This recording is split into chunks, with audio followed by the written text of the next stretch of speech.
Hey, what's up, Roxstars? It's Rox with a little bit of talk about what's at the top of the blog. So let's get to it. Brokenness feeling like sin, now no breath, low dollar. Used to be left on red, now all the girls go holler. All right, you guys, first story up. I might as well get the national things out of the way. Let's talk about the bad weather that they've been having on the West Coast. Now, you know, we talk about all the time what's going on with global warming and the strange way that the weather has changed all around the world, actually. But because we're in the United States, we'll just talk about what's happening here. And what I can tell you is just me living as long as I have lived and in different places of the United States, the way that the weather has behaved in the past, it just ain't doing that anymore. California is getting way more rain than they ever used to get. It's cooler there than it used to be. California always kind of was the place that had the ideal weather, and I guess it still is, California, Florida, and things, but it's still very much different. Even here in Atlanta, I've been here, we moved here, it'll be 20 years next year. And the weather when we first moved here is really nothing like what it is today. And I can say really over these last couple of years, the weather has really, really changed. And it's just really made me more concerned about, you know, just the way that we treat our environment. And it's going to have to change, because I don't know what's going to happen. If it's only taken 20 years for it to change so much that I can see, in the next 20 years, my grandkids and stuff, like, I don't know what this what it's going to be like here.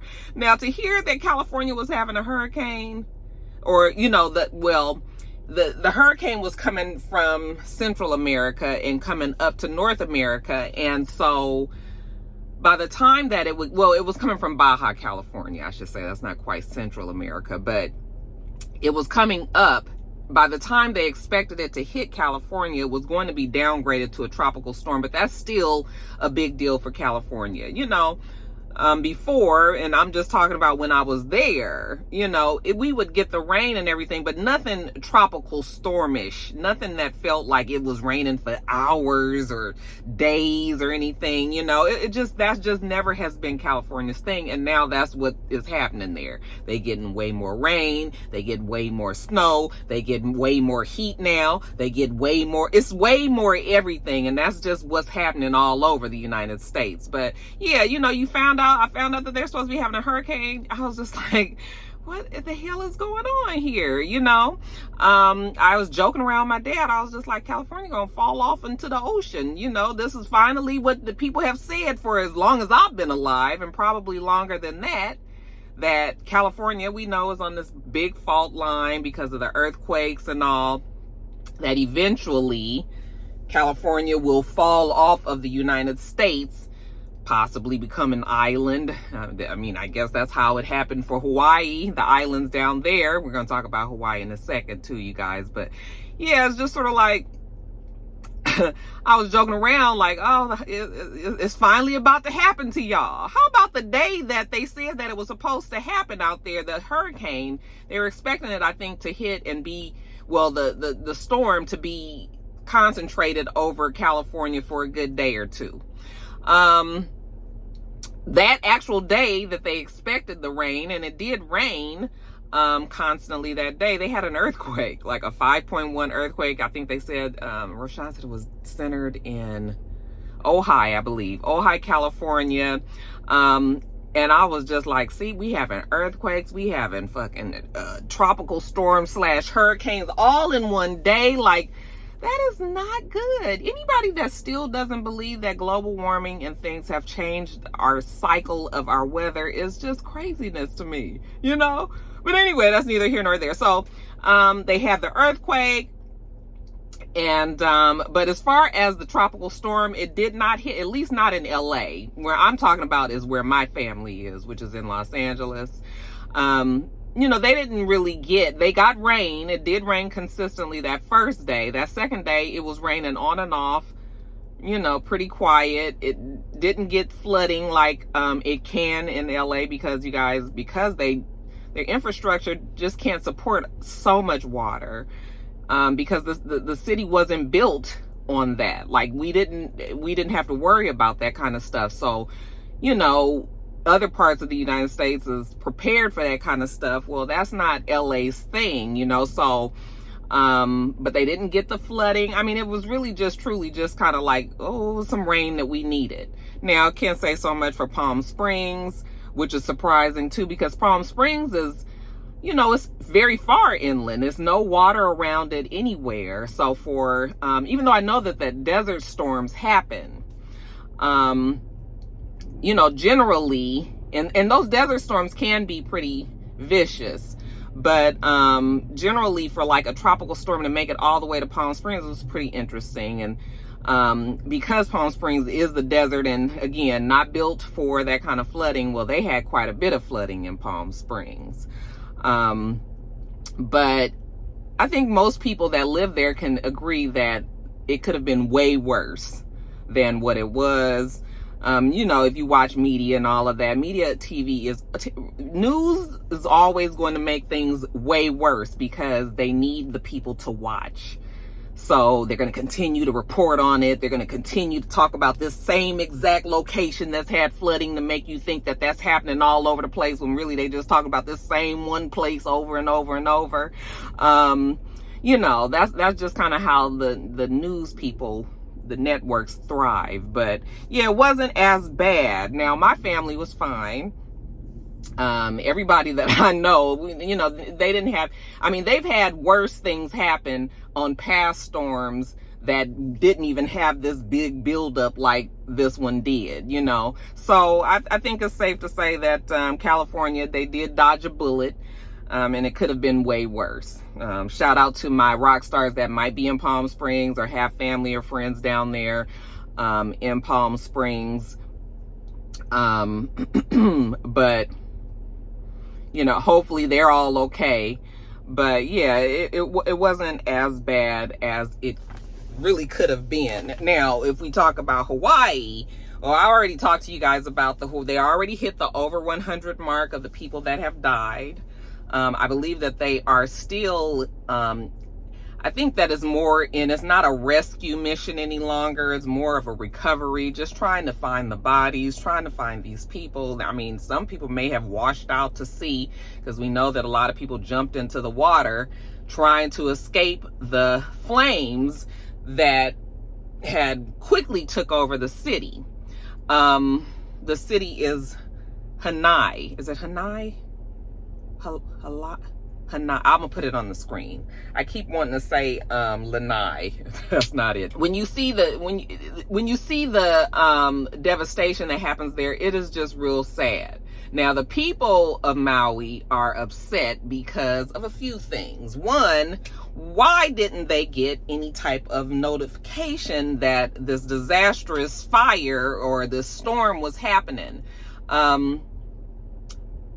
The hurricane came, there were no, you know, the residents complained that there were no sirens, there were no signals. You know, usually if you live in an area where those things can happen, they have it that it sounds so that people can be prepared. You know, you see them in movies all the time. Well, that did not happen there, so the people did not know that, you know, that this storm was like really right on them already. So that's why the people was running and jumping out into the water, because really they had no time to get anywhere else.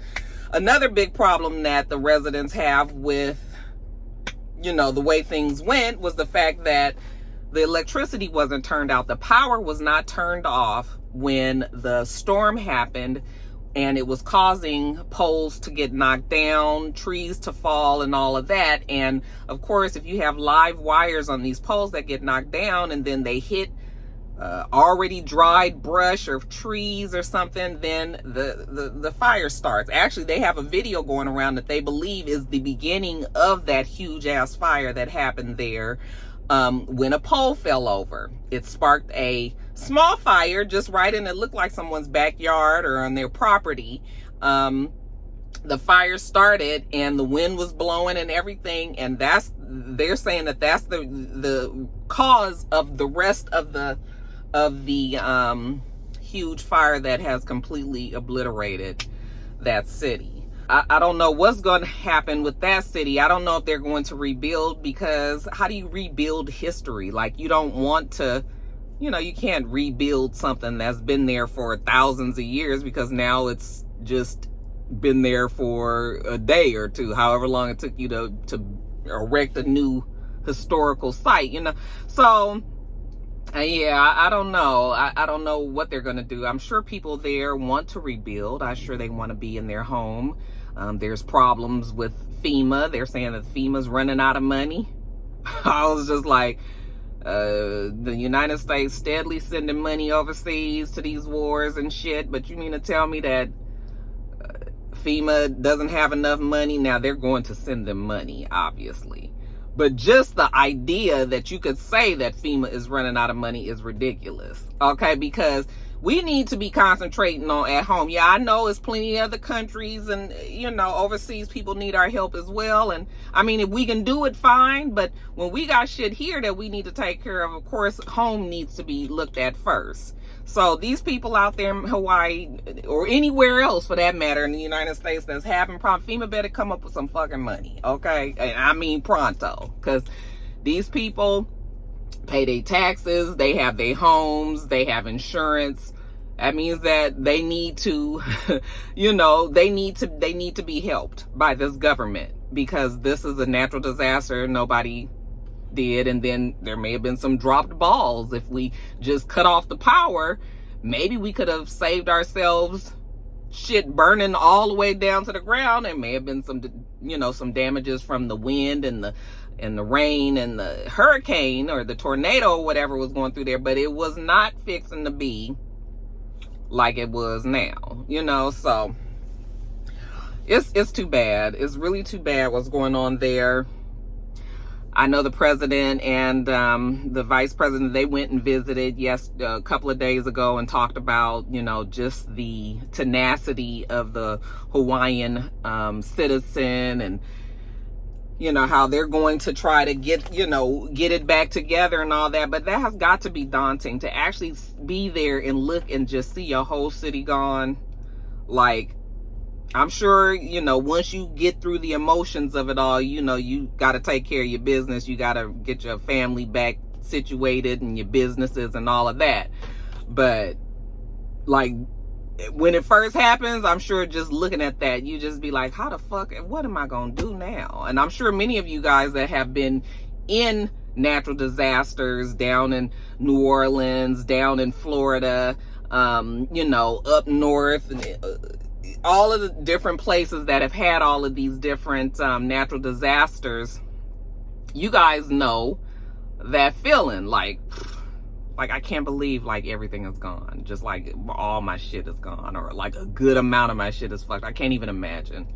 So my heart does go out to those people, and hopefully if you guys do have family or friends, or if I got any of my rock stars out there, my prayers is going up for you guys. But yeah, it's just a whole lot. This weather situation, child, and it is so fucking hot still.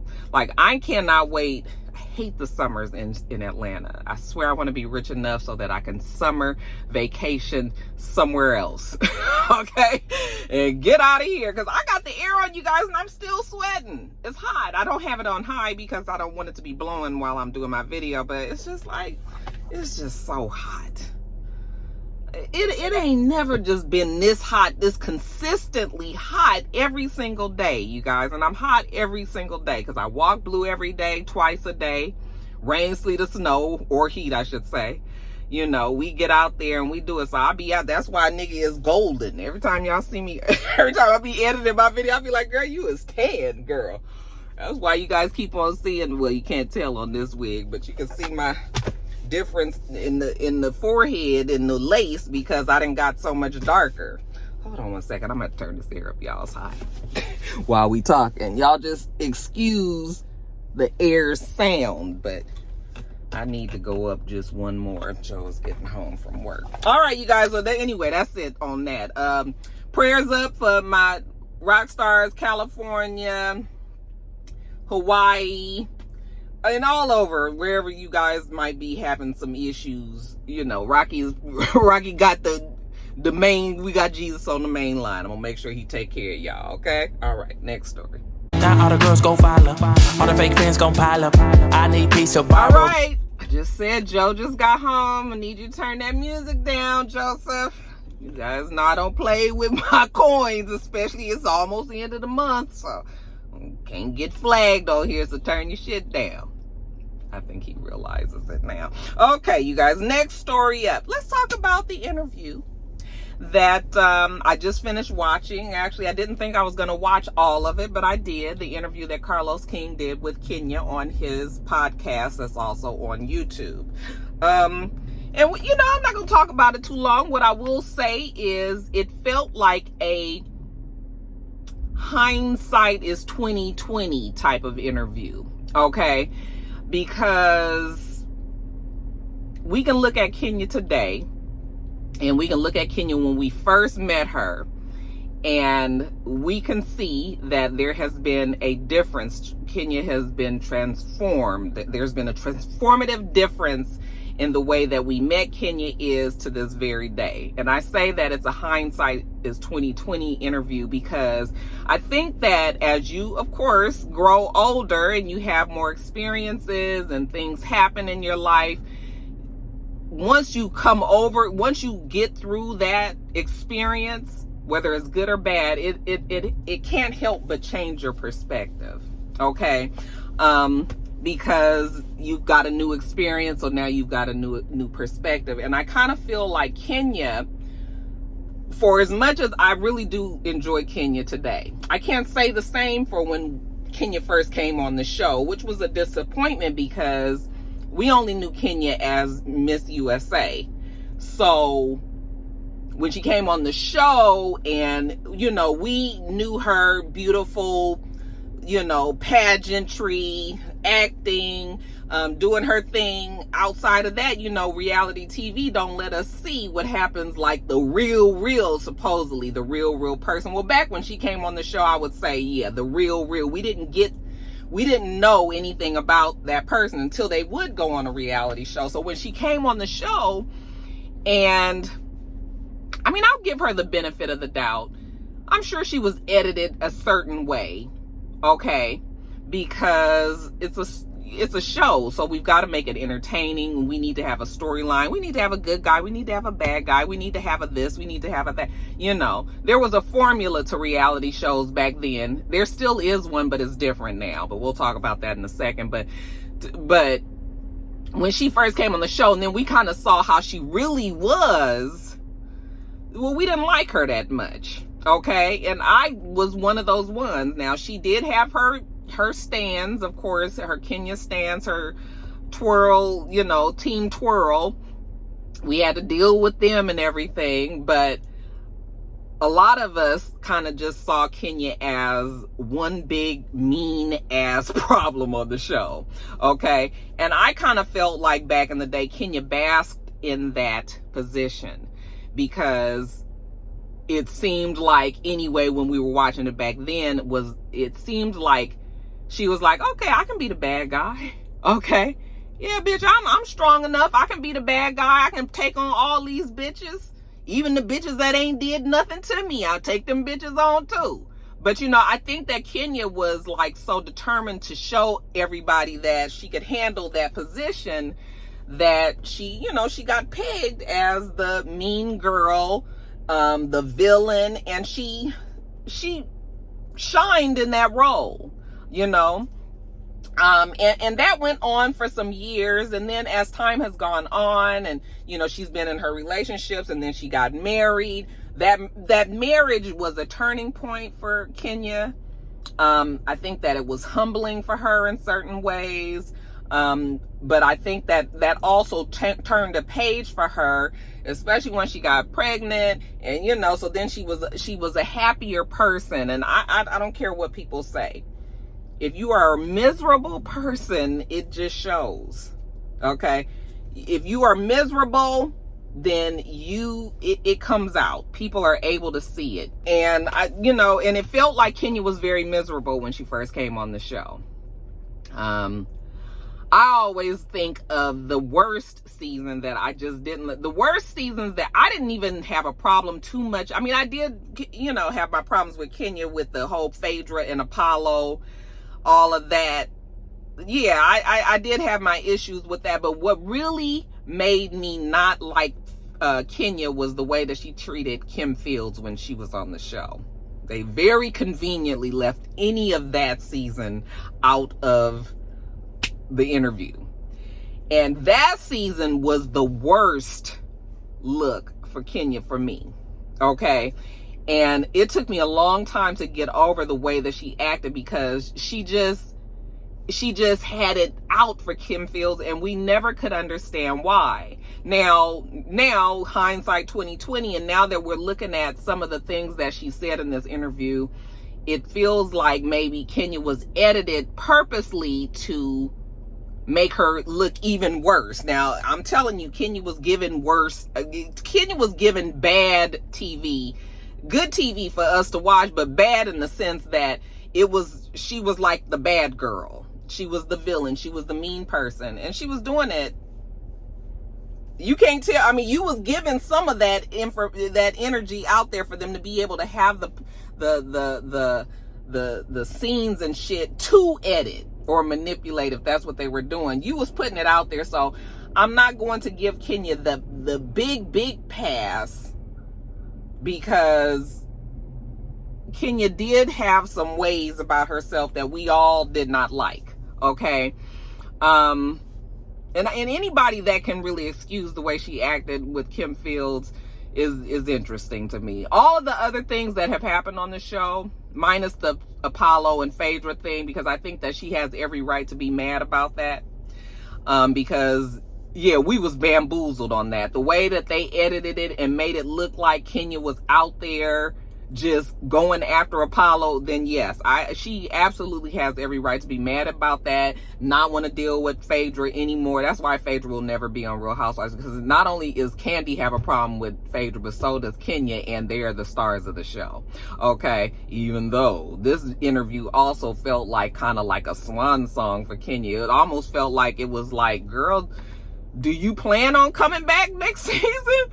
You know, because she didn't just complain a little bit. I mean, she had strong opinions about the production of the show this season, the last couple of seasons, you know, and I mean, she talked pretty bad about the show.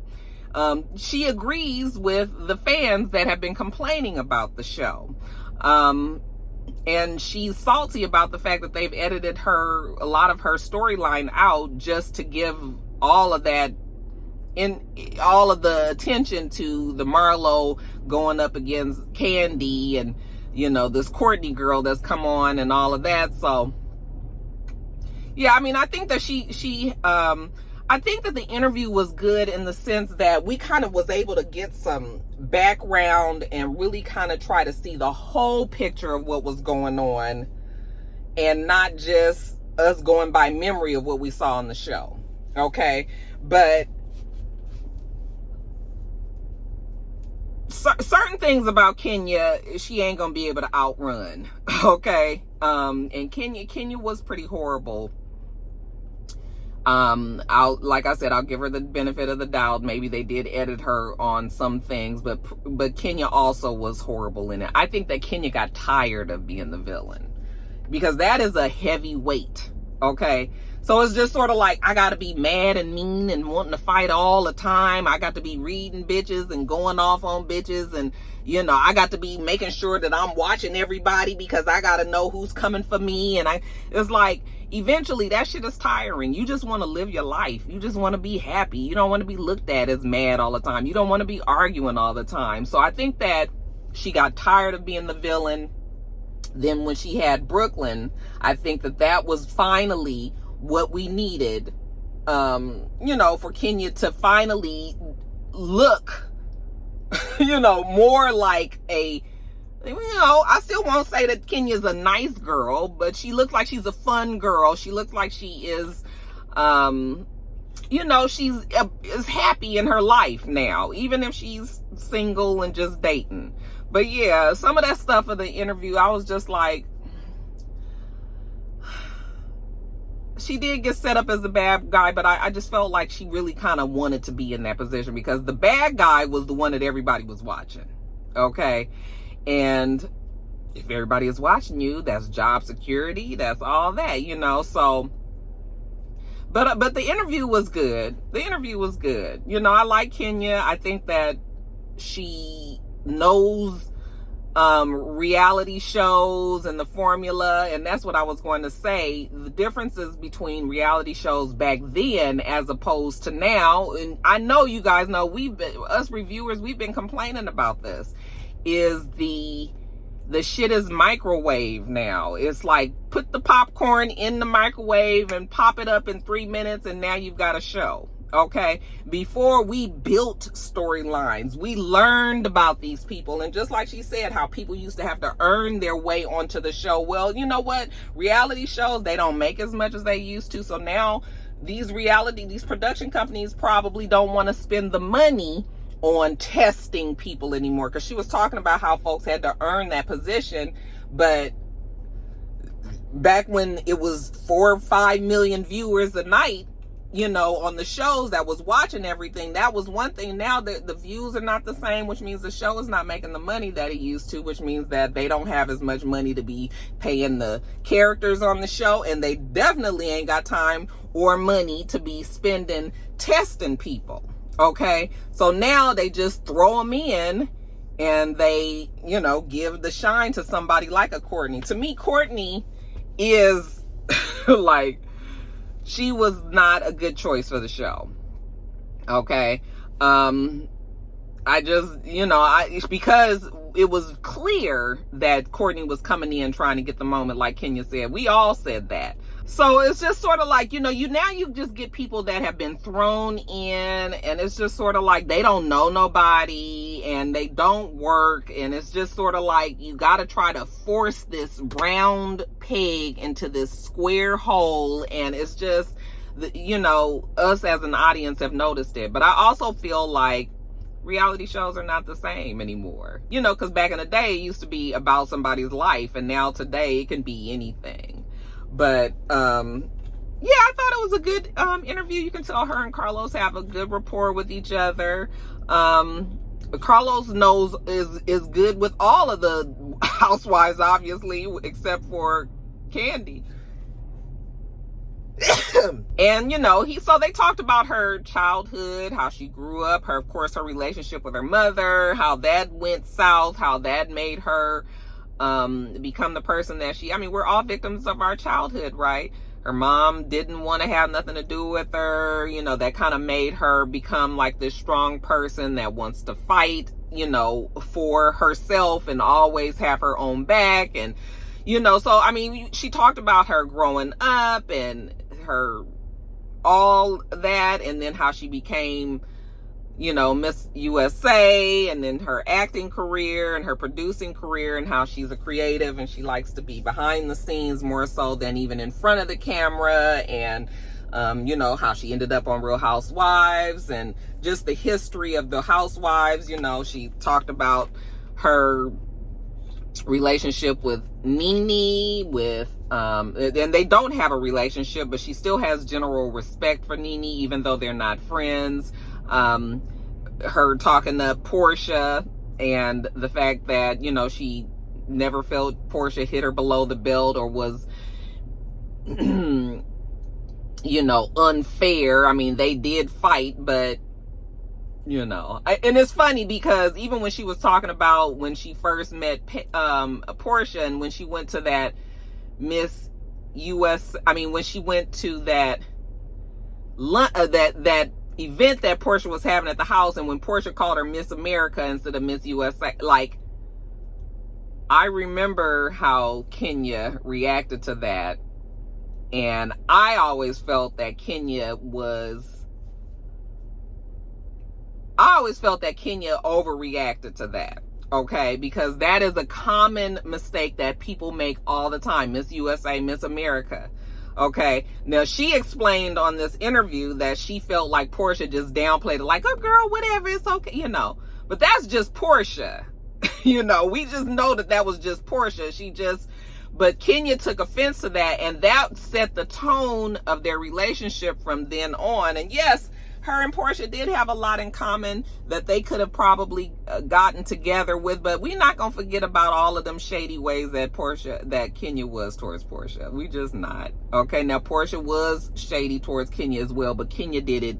I mean, Kenya gave it to her Kenya gave it to everybody way more. Okay, and either you dealt with it or you didn't. Now Portia could hang with Kenya any day, so that's what it was. But you know, some of the things that she was saying, I was just like, okay. I mean, you know, maybe it's just because, you know, even myself, as I get older, things that I've seen, my perspective of things that have happened to me in the past is not the same once I get a bigger view of life and really kind of understand. It's the same thing like when you hear about, like, you know, when you find out things about your parents, for example. You know, when you was young, you might have had a problem with your mom or your dad because of the things that they was doing and saying at that time. But now that you older and grown and got your own fucking kids, and now you got bills and shit, and now you see how it goes, then your perspective changes. And you don't feel that same way towards your parents that you did when you was younger, because now you understand. And I kind of feel like that's what that's sort of where Kenya is now too. Like Kenya, with all of the shit that she went through on the show, now that she's gotten to this point, she's a star of the show or one of the stars, and you know, everybody, you know, people love Kenya. You know, now her perspective is different. So now she kind of sees things from her past a little differently than the way that we saw when it was really actually happening. Okay, does that make sense? Hopefully it does. But yeah, it was a pretty good interview. She said that she very cleverly did not say who she thinks should not be on the show, because those things usually don't age well. So usually, you know, she made it a point to say that she's always going to be on the right side of the history of that show. And, you know, we still hear a lot of talk about Nene and Cynthia, for example, complaining about, you know, who should be on the show, who shouldn't be on the show, and how they tried to get somebody fired and all of that. And it's never a good look. So Kenya's not going to get caught on camera saying something like that. But she said that there's two people that she feels shouldn't be on the show. But she wouldn't say who. Of course, we know Marlo is one of them. And I don't know who might be the other person, because she said housewife, you know. So it's between Drew and Sonya, excuse me. And I kind of feel like it's probably Drew. I mean, probably Sonya, because she doesn't seem to like Sonya. But Sonya has all of the makings of a housewife, you know. I feel like Sonya has stepped it up this season, and I think that Sonya is going to continue to do that, you know. And she's a wife. She's got kids. She lives here in Atlanta. She's got business, and, you know, she's doing things. So I think that Sonya is still a good fit. I know that's not a popular opinion, but we'll see what happens with Drew is what's going to be the question. But, you know, she said that it needs to be some recasting. You know, they need to make some changes. We've all been saying that. But it don't need to be no major, completely everybody from the show leaves. Like, to me, that would be for real the nail in the casket. Like, if they got all new wives, 6 new wives or something, like, I don't think that would work. That seems to be what people want to happen. I guess the new New York Real Housewives franchise, you know, that's what they did, and everybody loves it and all of that. I don't think that would happen the same way with Atlanta. So I don't think that's what they need to do, but there definitely needs to be some changes. But yeah, did you guys watch the interview? It was good. They have good chemistry. You can tell they're friends and all. You guys tell me what you think about that interview. I feel like I've talked enough about that. Next story. Get that shit right back tomorrow. Somehow all the fans go bravo. Smile so much to hide my sorrow. Faith is shaky and since we talking about Real Housewives, sort of, kinda, and we talking about Portia and all of that, let's talk about Fallon.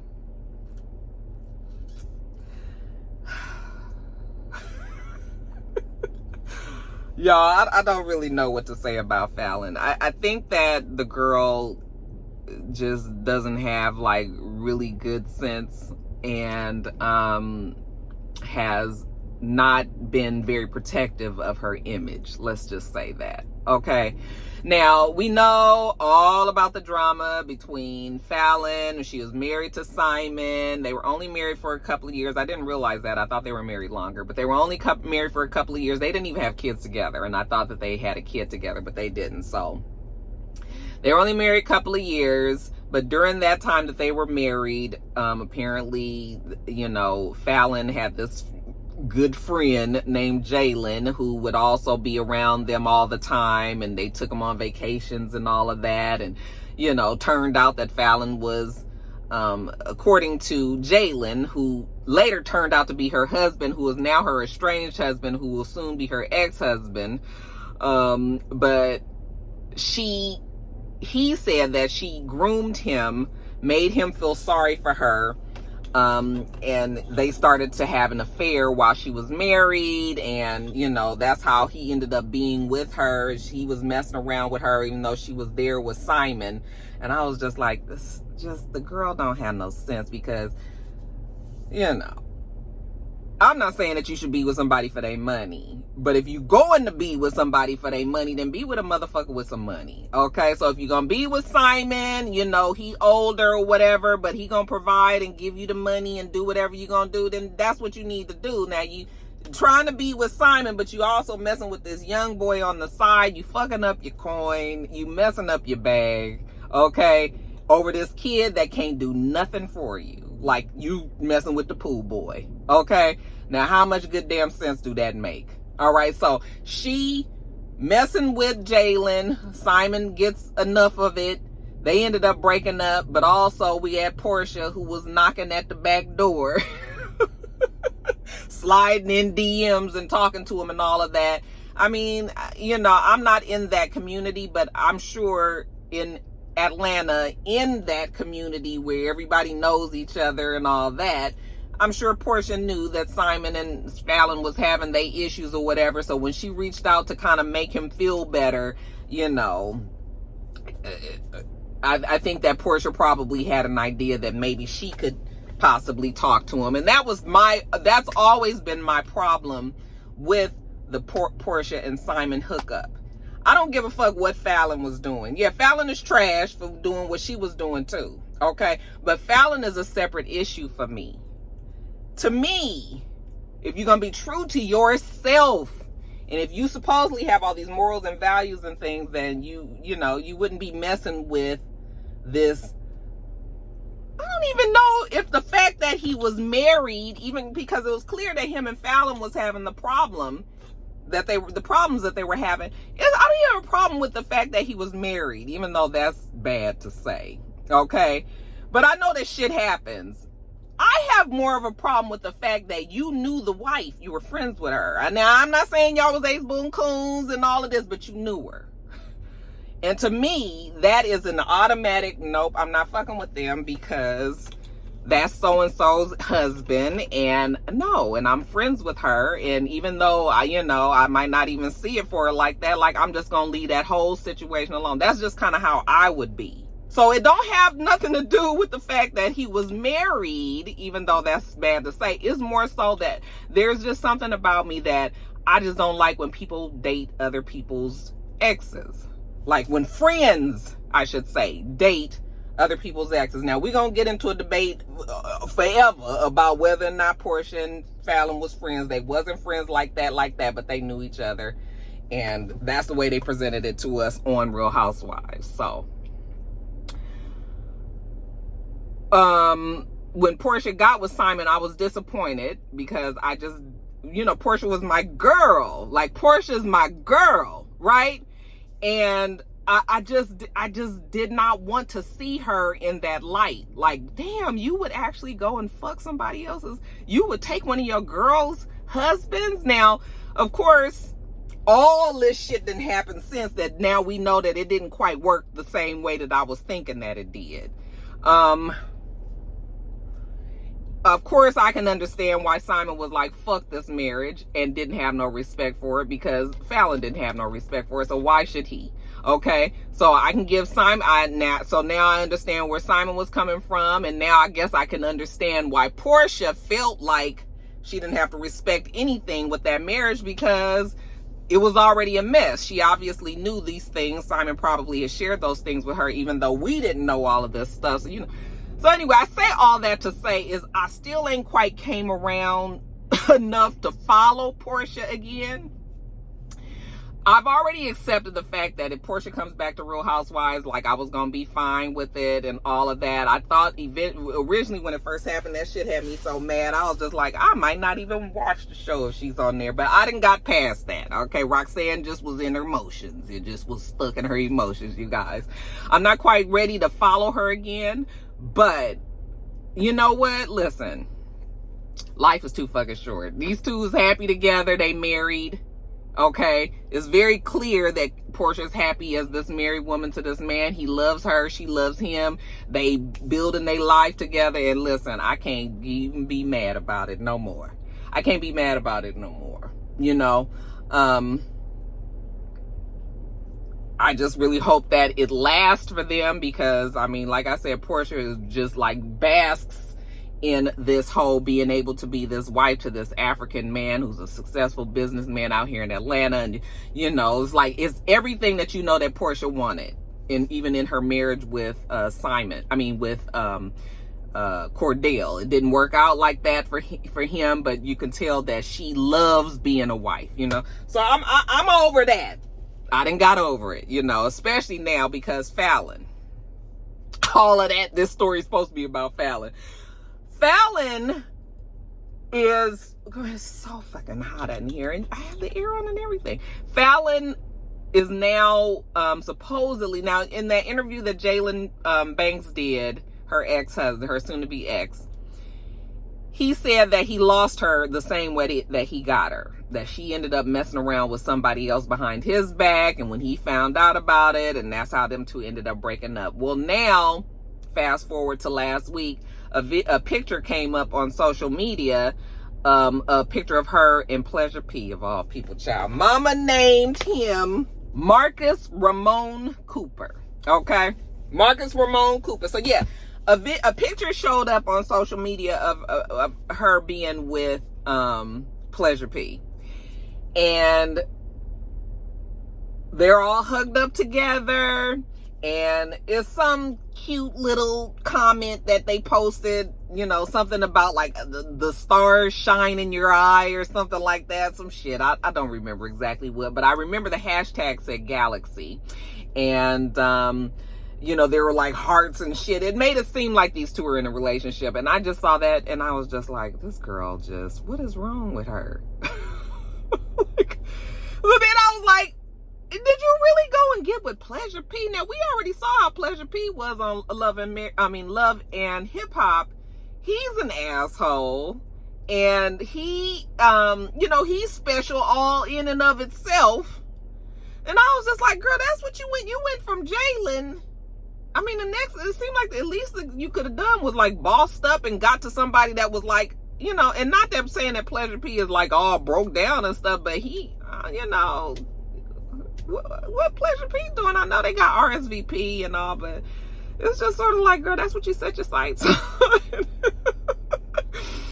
Girl, you just going from man to man to man like that. That's not a good look.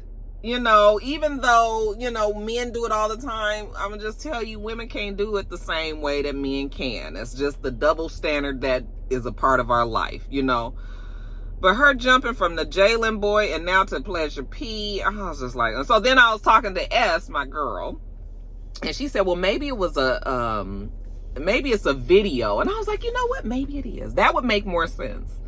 We know that Fallon, her being a pretty girl, she could be a video.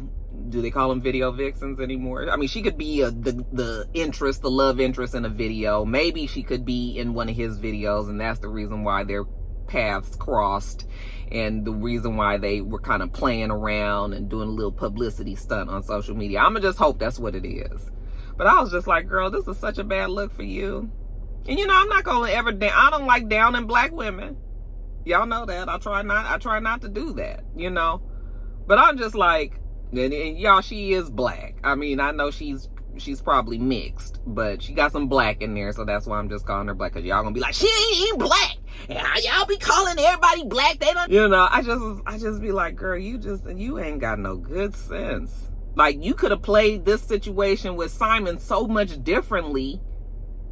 The first bad look was getting with the Jalen Banks boy, because that was already what Simon was saying you was messing around with. And next thing you know, you was pregnant by him and you guys got married, And it's just sort of like, so you confirmed what Simon said. And then now Jalen are out there doing a press tour about you grooming him. And then you next on to Pleasure P. And we're going to see how, who get on, who wear the other one out the fastest. Because both of them look like they got it honest, child. So we going to see. Maybe she going to end up being on Love and Hip Hop. Is he still on that show? I haven't watched Love and Hip Hop in so long. But I've been watching the drama unfold on social media. And I was just like, y'all still talking about Erica and Safari after it's been like 5 fucking years.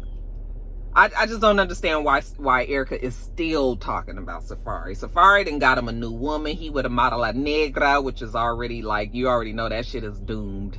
I need to watch the show just so I can see that breakup episode when her and him break up, because that shit is coming. But what I'm saying is, like, Erica really needs therapy, because I just don't understand what this man done did to you, that you can't move on with your life, that you continuing to talk. It's like the divorce is finalized, and they say she's still messing around with him. I'm getting off track, child. What was I even talking about? Oh, Fallon and them. So anyway, yeah, I'm just almost back around to having Portia as my girl. And I know Portia don't care one way or the other. Portia's gonna live her life and be happy, and that's really how you should be, right? Everything else that we all say is just our opinions. Like assholes, we all have them. But what I'm saying is, I am finally getting to that point where I'm just sort of like, okay, Roxanne, even though you might not like the way that she went about doing things, I mean, clearly you didn't have all of the pieces of the puzzle, because, child, that Fallon is And when Simon broke up, the way we was being so pissed at Portia and Simon about that, she could have played that so much better. She could have came out on top, but she's stupid getting with that young boy and just, girl, that was a setback. That was not the way you were supposed to do things. Okay. But, yeah. So anyway, do you guys think that Pleasure P and Fallon are an actual couple? Because they both posted the picture. They both put Galaxy, though, and that's the part that's making me wonder if that's a song. Like, what is Galaxy? Are you saying that she's your everything in the universe and vice versa? Or is that a song? So could be what it is, y'all. Y'all have to let me know what you think about that. Let's move on to the next story. I can't hold a frown too long.